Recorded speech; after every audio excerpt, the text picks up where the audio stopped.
Hey, welcome to the Buck Brief. On this episode, our friend Danielle D'Souza Gill. She's the author of the book The Choice, conservative commentator, and a new mom, which is very exciting. How old is the baby? Oh, thanks, Buck. She is 6 months old, so she's at such a cute phase, and it's really fun. That's very exciting. Yeah, 6 months is amazing. I had my little 18-month-old nephew visiting recently, and running around my apartment Oh. with his mom chasing after him, and he's just like he's like a little chunky bumper car. He just sort of like rolls around, runs into things. He's fine though, but like because he can't get that much speed, right? Like he's kind of moving Yeah, slow, he's but small. he's small, so he sort of bumps. He goes whoa, and then he bumps into something else. Whoa, but it's a lot of fun. So Congrats on fun. that. That's the stuff that really matters. But let's talk about the country for a Oh. second. A few things here. Where are you on the Mayorkas impeachment? They just impeached him in the House. You think this is going to matter? Is it a good move politically? What do you see from it? Yeah, I think it is a good move, Buck, because I think it'll force Senate Democrats to go on the record saying what they think of Mayorkas. Do they stand with Biden and his horrible disaster border policies? Kristen Sinema, other people will have to decide on this. So even if it doesn't result in the way that we want, I feel like in the end, the Democrats will have to defend Biden's actions or they'll have to go against Biden. And it's important that people know that it's not just Biden who is doing this to the country, it's Mayorkas and really the whole party is pushing this open border disaster. So I think that in the end, it's actually a good thing. And the border issue seems like it's going to be absolutely essential for, like, if Republicans want to win. I mean, I go back to 2016. I think about Donald Trump and what was the main issue. Yes, there's Trump, the persona, and all that he represents and talks about. But in terms of policy, the border was the thing more than anything else.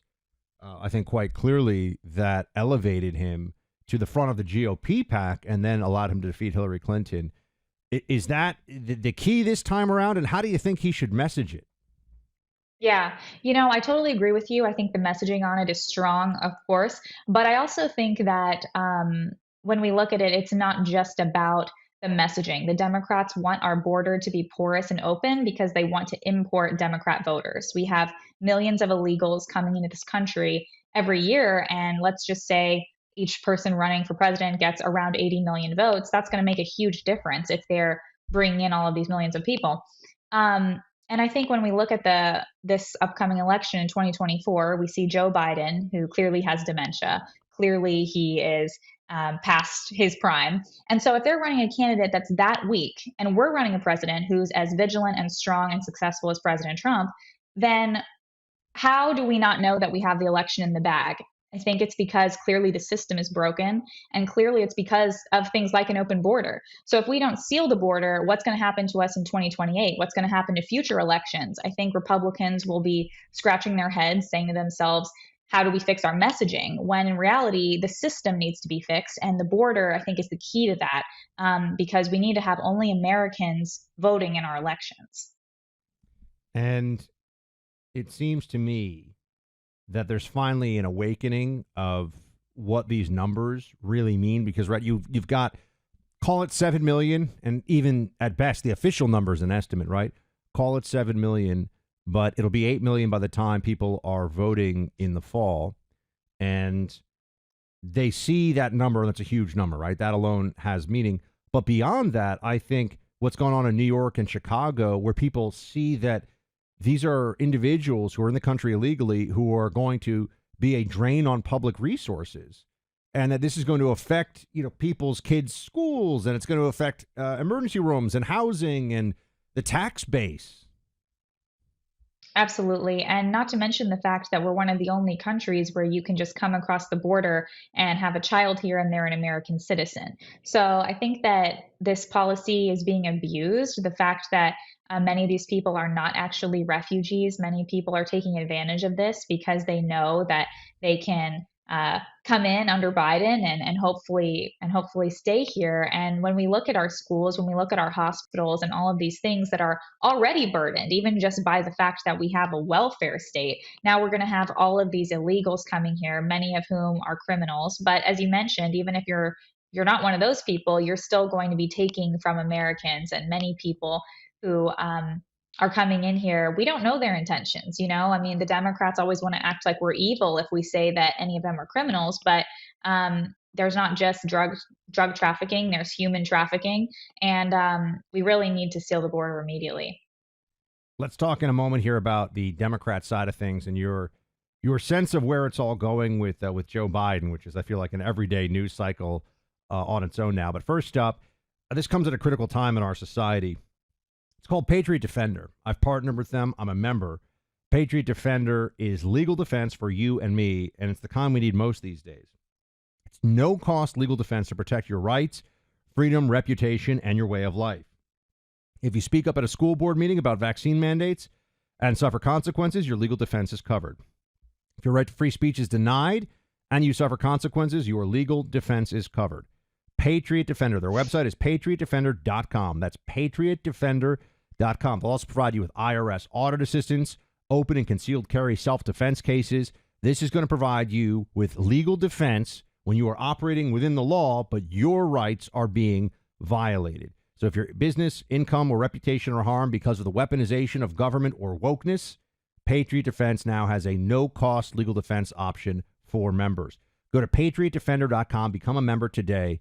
That's patriotdefender.com. Patriot Defender will cover what others won't to protect you, your family, and your livelihood. Danielle, look, you probably know this if you follow me on Twitter, or we follow each other on Twitter, so you know that I think it's going to be Joe Biden no matter what.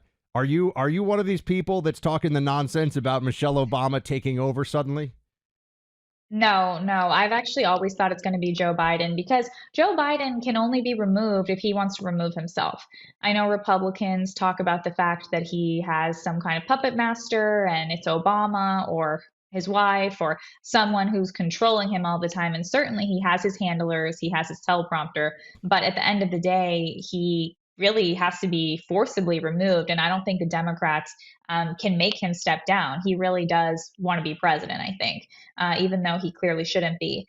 And so I think it's going to be Biden. But I think the fact that they're running Joe Biden shows that the Democrats have a system, and they used it with Fetterman, who was basically comatose when he was running for Senate, to get him across the finish line. So I think that the Democrats are worried about it. They don't like Joe Biden. I'm sure they prefer a more robust candidate, maybe Gavin Newsom, but they're going to find a way to make this election as close as possible, even though we're running such a great candidate, President Trump. So it's a huge problem for us. Yes, I'm happy to see that you also are living in a little place called reality. I don't know why all these people think. Imagine this. They're going to run all the way. They're going to have an incumbent president. Right? It'd be one thing if Biden was running, right? If he was like running against a Republican, but at this point, let's say they had declared him the nominee, but there was still time before the convention. Then I could see something like this because, all right, we're gonna change it up. They're talking about getting rid of the sitting president, skipping over the vice president, and pulling over a third person of some kind, Michelle Obama, Gavin Newsom, somebody else, which would mean that all the spending that they do, all the time, knocking on doors saying vote Biden Harris until July is up in smoke effectively. And you're going to try to do that. Now, people say, oh, but Democrats will vote for any Democrat. Yeah, but if they're going to win the election, they're going to beat Donald Trump. They're going to have to win swing voters. They're going to have to win up for grab voters, low propensity voters. And that requires infrastructure and time. So, I mean, to me, this is, I don't know what it is. The right these days, if it's a conspiracy, people are all in on it. And if I try to tell them that this is not a good conspiracy, they think that I'm the one who's drinking the crazy juice. Oh my gosh. Well, look, I feel like if it's not Biden, let's say something happened to him, I think it's going to obviously be Harris Yeah, of because course.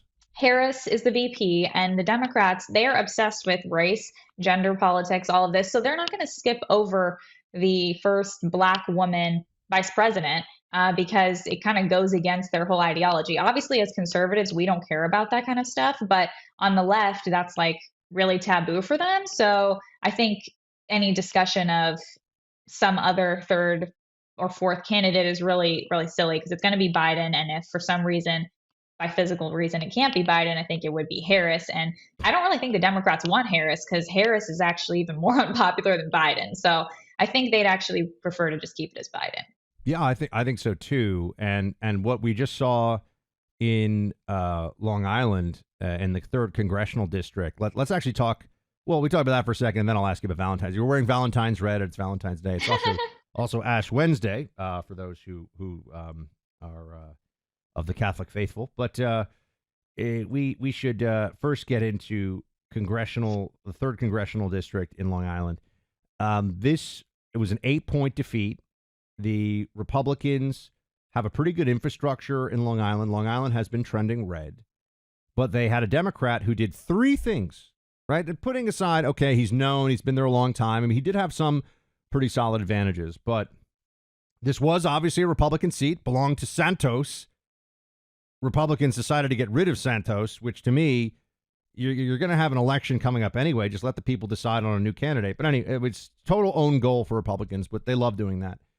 But in this third congressional district, Danielle, three things happened. You had a guy who said he was strong, a Democrat said he was strong on the border, hit Trump and democracy threats, and talked about being abortion and the need for abortion to be all 9 months of a pregnancy or whatever, and he won. And I think that should be concerning for people who think we're going to win in the suburbs in Pennsylvania and Georgia and elsewhere. Interesting. I think that what happened was the Democrat running tried to associate Santos with the Republican opponent. I think obviously Santos made Republicans who want to run for that seat look horrible. I don't think Santos should have even been removed at this point because we have such a narrow majority. We really put ourselves into a tricky spot. So I personally think Democrats are immoral. They do horrible things all the time. So this idea that we're just going to flagellate our own because we have some higher principles, but we're just going to let Democrats get away with crimes is ridiculous. And I think whoever does run for that seat next is actually going to be strong as a Republican. I think this was kind of the leftovers of Santos's bad record running as a Republican there. Well, I hope you're right, because this was a seat that we should have won. Lost by 8. Not a good indicator of what the GOP machinery is capable of right now. But let's come back and talk about something fun, which is Valentine's Day in a second. But, I bought a home last year, and when it came time for my mortgage, who I went to right away? American Financing. American Financing, my friends. They've been helping people for 25 years. In fact, last year, they saved customers an average of $854 a month by letting them tap into their home's equity to pay off high-interest debt. Things like credit cards, crazy high numbers on those credit card payments these days. With mortgage rates dropping into the 5s, now is a great time to call American Financing. All it takes is a 10-minute call to 866-890-9392. They never charge any upfront fees, and that's why they have over 7,200 Google reviews and a 4.7-star rating. Call today, see what they can do for you, 866-890-9392. That's 866-890-9392, AmericanFinancing.net, NMLS 182334, NMLSConsumerAccess.org. APR for rates in the 5 start at 6.406% for well-qualified borrowers. Call 866-890-9392 for details and about credit costs and terms. All right, so you're a married lady. I'm a married man. Valentine's Day. I got the wife some flowers. We're having a nice steak dinner tonight at home. Not going to restaurants because restaurants rip you off on Valentine's, but people get mad at me when I say that. What is your Valentine's plan?